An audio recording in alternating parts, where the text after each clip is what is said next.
C'était un peu les journées du patrimoine avant l'heure ce samedi à Matincourt avec différents rendez-vous organisés autour de la bienheureuse Alix Leclerc.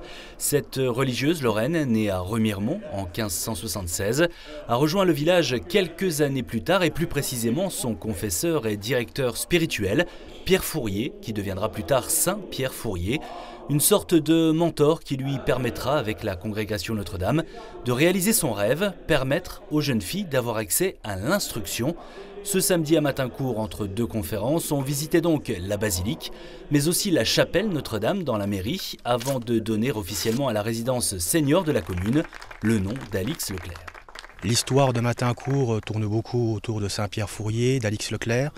Cette année, c'est les 400 ans donc, de la mort d'Alix Leclerc.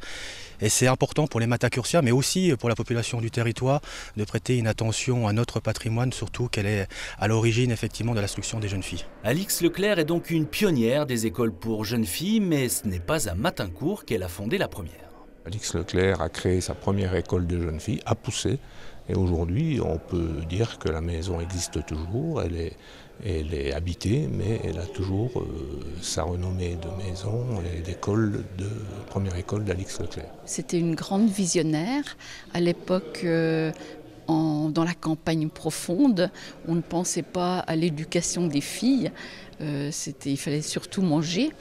Et donc c'était très important pour elle, cette éducation, pour pouvoir augmenter le niveau de vie et vivre dignement et avoir ses propres idées. Alix Leclerc avait à la fois des idées et de l'audace. Elle voulait se faire entendre à une époque où tous les esprits n'étaient pas forcément très ouverts.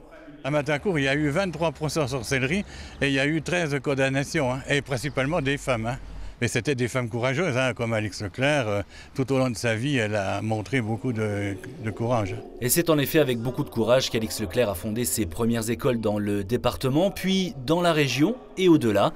Aujourd'hui, plusieurs monastères portent son nom en Belgique, aux Pays-Bas ou encore au Brésil.